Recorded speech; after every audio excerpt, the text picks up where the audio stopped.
सख्त गर्मी के दिनों में आपको अगर आप रोड पर मौजूद हों तो आपको दूर कहीं पानी सा नज़र आता है और उस पानी के अंदर आपको गाड़ियों के इन्वर्टेड इमेजेस नज़र आते हैं बिलो द रोड। एक्चुअली वहाँ पर रोड पर कोई पानी मौजूद नहीं होता। अगर आप वहाँ करीब जाकर देखें तो आपको कोई पानी नज़र नहीं आता। ये एक एक्चुअली इल्यूजन होता है जिसे हम मिराज कहते हैं। ये लाइट की कंटिन्यूस रिफ्रैक्शन और टोटल इंटरनल रिफ्लेक्शन की वजह से अक्कर करता है। और आइए अब देखते हैं कि ये कैसे अक्कर करता है, आपको कैसे पानी नज़र आता है रोड के ऊपर। ये देखिए, फर्ज कीजिए आप एक ऑब्जर्वर के तौर पर इस गाड़ी के अंदर आप बैठे हैं और आपके सामने ये वाली गाड़ी राइट से ट्रैवल करती हुई आपकी तरफ आती है और आप इस गाड़ी को ऑब्जर्व कर रहे हैं। आपको इस गाड़ी के दो इमेजेस नजर आएंगे, एक अबव द रोड नजर आएगा, एक बिलो द रोड नजर आएगा।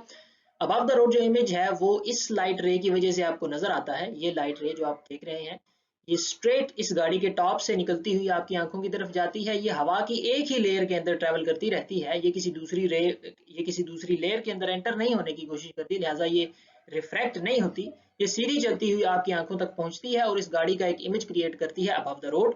अच्छा, अब अगर मैं इस टिल्टेड रे की बात करूं जो यहाँ से एक कर्व्ड पाथ को फॉलो करती हुई आपकी आंखों तक पहुंचती है। ये कर्व्ड पाथ को क्यों फॉलो करती है ये हम बाद में देख लेंगे अगली स्लाइड में। फिलहाल हम ये देखते हैं कि ये जो कर्व्ड रे है ये किस तरह का इमेज बनाती है इस गाड़ी का।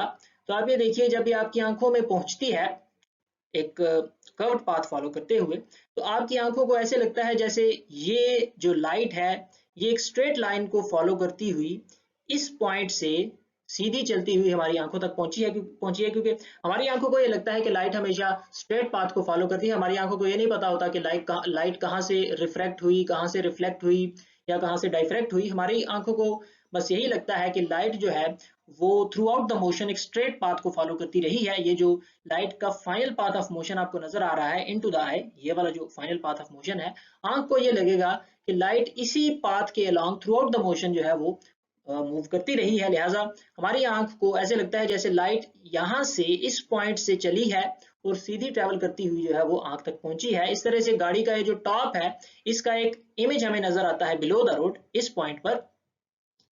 इसी तरह से गाड़ी के जो दूसरे डिफरेंट पॉइंट्स हैं उनके भी आप इमेजेस कंस्ट्रक्ट कर सकते हैं बिलो द रोड। तो इस तरह से आपको गाड़ी का एक इन्वर्टेड इमेज नजर आता है बिलो द रोड, जो कि यहाँ पर आपको नजर आ रहा है। अब इस तरह के जो इन्वर्टेड इमेजेस हैं ये कहाँ पर आपको नजर आते हैं? आमतौर पर इस तरह के इन्वर्टेड इमेजेस जो है वो पानी के अंदर नजर आते हैं। पानी के अंदर आप किसी भी ऑब्जेक्ट का इमेज देखें वो आपको इन्वर्टेड नजर आता है। यहाँ पर आप देखिए इस फिगर के अंदर इन दरख्तों के जो इमेजेस हैं पानी के अंदर आपको उल्टे नजर आ रहे हैं। इनका जो टॉप है वो पानी के अंदर बॉटम पॉइंट के तौर पर नजर आ रहा है।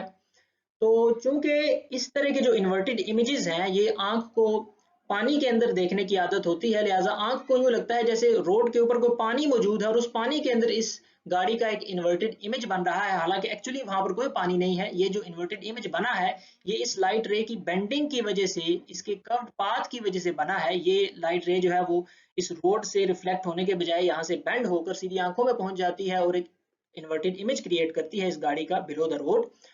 तो इस इन्वर्टेड इमेज से आंखों को यूं लगता है जैसे रोड के ऊपर कोई पानी मौजूद है और उस पानी के अंदर ये इन्वर्टेड इमेज बन रहा है।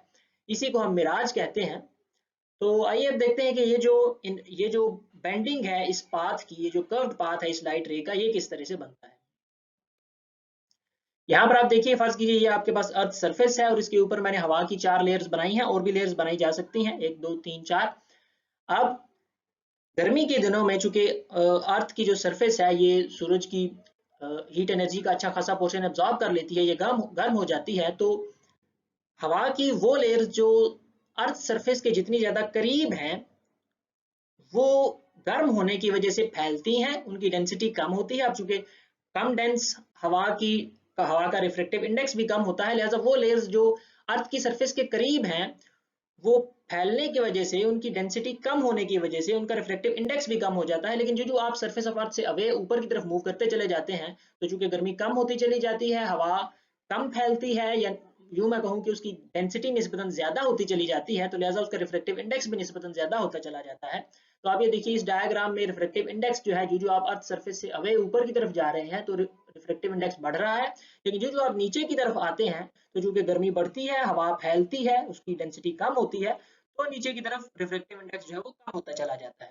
अब लाइट अगर किसी कम रिफ्रैक्टिव इंडेक्स वाली मीडियम में एंटर करती है तो वो नॉर्मल से परे बेंड हो जाती है, और अगर वो किसी ज्यादा रिफ्रैक्टिव इंडेक्स वाली मीडियम में एंटर करती है तो वो नॉर्मल की तरफ बेंड हो जाती है। इन चीजों को अब हम यहाँ पर यूज करेंगे।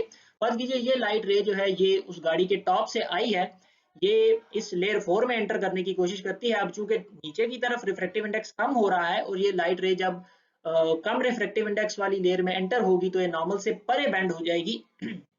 आप ये देख रहे हैं कि इसका ये जो डॉटेड पाथ है ये इसका ओरिजिनल पाथ था अबव द लेयर 4। यहाँ से ये परे बेंड हो गई है, अवे फ्रॉम द नॉर्मल ये बेंड हो गई है। इसी तरह से आप ये देखिए कि जब ये लेयर 3 में जा रही है तो अगेन ये इस नॉर्मल से परे बेंड हो गई है, एंड सो ऑन। ये प्रोसेस जो है वो नीचे चलता रहता है, जो जो ये नीचे रिफ्लेक्ट होती रहती है नीचे की लेयर्स में।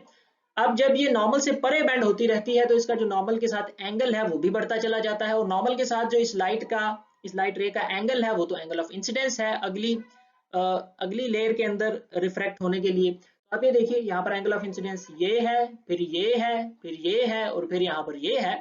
तो जो जो ये लाइट रे बेंड होती चली जाती है अवे फ्रॉम द नॉर्मल निचली लेयर्स में, जब ये रिफ्लेक्ट होती चली जाती है तो ये जो एंगल ऑफ इंसिडेंस है ये भी इसका बढ़ता चला जाता है। एक वक्त आता है जब एंगल ऑफ इंसिडेंस बढ़ते बढ़ते क्रिटिकल एंगल से बढ़ जाता है।